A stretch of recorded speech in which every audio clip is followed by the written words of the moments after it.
Hey AAC 3413, hey Dr. Andanaro, hey Jaron.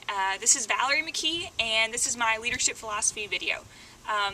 So I'm actually in Pine Island this week with my family. We're vacationing, doing a little bit of fishing, actually a lot of fishing, and I'm taking a break. I was going to film this out while we were fishing because I thought it would be cooler to go along with my philosophy, but my dad was like, no, you're going to be a distraction, and the odds are the camera will end up in the water. So anyway, so here we are at the dock where we're staying, and I'm filming my leadership philosophy video, and my brother is actually filming for me.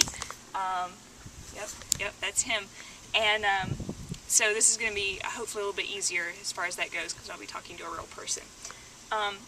So I know my leadership philosophy is founded in my perspectives and my experiences. And it was really difficult to hone down on exactly what I believe, and especially considering how much we've learned in this class and whatnot, and just looking back at all the different experiences that have kind of shaped what I believe.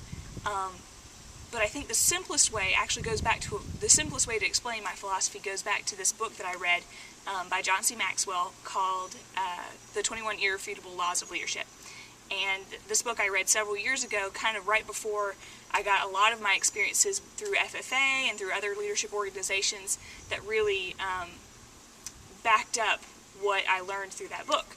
And I've also found that even some of the things we've been learning in this class have backed it up as well. So, but to explain, rather than just talk about John C. Maxwell's book, to personalize it and kind of go in a more creative view and to really explain it, I figured I could relate it to fishing.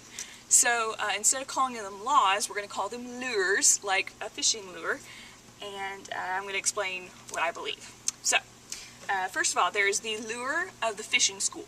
So, obviously, if you know a little bit about fishes and the way they behave, lots of species of fish tend to swim in schools, of fish like them.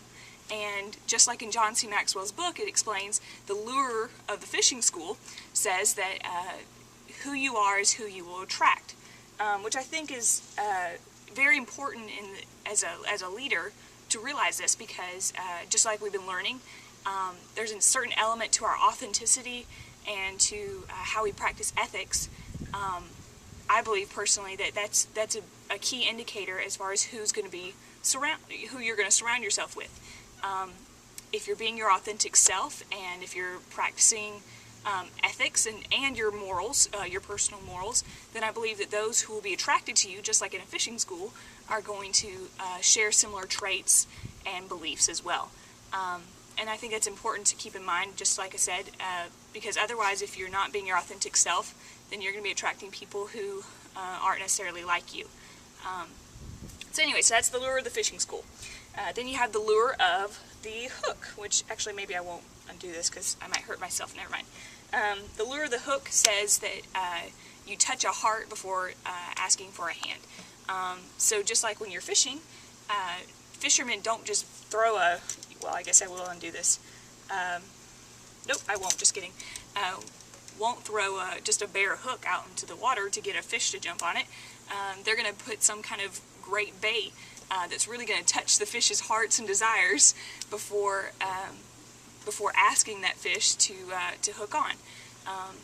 And I really believe this to be true because in my life it's proven that as a leader, anytime that I've tried to get people on board with me on a certain maybe a certain task at hand, I've found that it's much easier to get them to support you in your endeavors by touching their heart first, by connecting with them through storytelling, for example, or just by using those emotional intelligence skills, your differentiation and attunement, to really connect with people before expecting anything of them.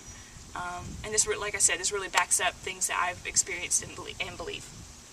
So then you got the lure of the boat crew. So my dad's a really experienced fisherman, and it's one of those things that when I go out on the boat and with him and my family, I know that because of being surrounded by him and knowing his experiences and whatnot, that my potential as a fisherman it increases because of his skills and abilities. And so the lure of the boat crew says that your potential is determined by those closest to you, which I think once again backs up with some of the things we've been learning in class about relationships, and in the opposite effect, we talked about like criticism and the pitfalls of relationships, and if you surround yourself with those kinds of relationships, with those kind of issues, then that's going to reflect your potential as a leader, as a person in your everyday life. And so once again, the lure of the boat crew, the idea that those who you surround yourself with will increase your potential in life, is something that I've seen and experienced firsthand, especially like on leadership teams, of officer teams, times whenever I was serving with people who tore me down, more or less, that obviously decreased my effectiveness on that team. Whereas those who encouraged me, and they themselves possess skills that not just made me better, but made our whole team success better, obviously increased my potential as well. Then we have the lure of empowerment. So I've grown up fishing. It probably doesn't sound like it because I probably look like a silly novice out here. But I've grown up around water and in the ocean and whatnot, diving and fishing and stuff. But some of the most important times as far as fishing with my dad and teaching me how to really fish have been the moments when he's been willing to pass me the rod. If he's hooked a fish and said, "Here, Valerie, I want you to reel this in." That's the lure of empowerment. John C. Maxwell's book basically explains that only secure leaders give power to others, and that's something that I've really seen in my life through my leadership experiences, because it's only been the times when people who I knew were qualified leaders were willing to give me a chance and delegate work to me. Those are the times when I've grown the most, because I was empowered by their belief in me. And so once again, the lure of empowerment: only secure leaders give power to others, only secure fishermen give their rod to someone who has less experience. Once again, that's something that I really believe in, and know that makes a big difference as a leader in training. So then we have the lure of the big mo. So doing not really, kind of a little bit of storytelling. We go fishing down in the Keys a lot, and there's this long 7-mile bridge in Marathon Key, and it's notorious for the sharks. If you go diving around there, you're bound to see a hammerhead or two. But there's this one particular hammerhead that people talk about year after year that continues to seem to get larger and larger, literally one of those fish tails that continues to grow, and his name is Big Mo. So I call this the lure of the Big Mo, which John C. Maxwell's book explains is momentum is a leader's best friend. I don't know that Big Mo would be a fisherman's best friend, but the idea is that when you have momentum behind you, you can be more successful as a leader, because there's this feeling of excitement, enthusiasm. We've talked about a little bit in our class our strengths and knowing ourselves. I think a lot of times that can be a momentum builder, just by having a greater sense of self. It empowers you, and essentially whenever you seek out those moments of success, I think that when you know your strengths, it empowers you to act on those moments of success that much more. I hope that kind of makes sense. But anyway, so there's the lure of the Big Mo, the idea that momentum really is a leader's best friend. And then there's the lure of release, which is the idea that just as a fisherman sometimes has to give up a smaller fish so that he can keep a larger fish, especially if there's a limit, a leader must give up to go up.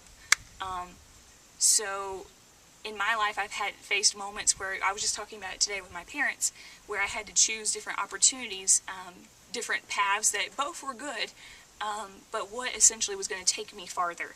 And I know that every leader faces that crossroad at one point or another, where you have to decide what's going to take me further, higher, longer, whatever, whether it's for your subordinates, whether it's for your own internal growth. I think that it all comes down to knowing your priorities, knowing your values, knowing your authentic self, what you truly desire. in order to make those decisions, but ultimately a leader must be willing to give up to go up, just like a fisherman sometimes has to choose which fish to keep for the sake of, being legal. And then last but not least, we have the 7th lure, which is the lure of process, which says that leadership develops daily, not in a day. Just like fishermen, just like my dad didn't become the fisherman that he is all in one day. It takes days and days of practice, many days of not catching anything, many days of battling storms and having to chase bait and bringing in fish that are not keepers and throwing them away so that in hopes of catching that keeper.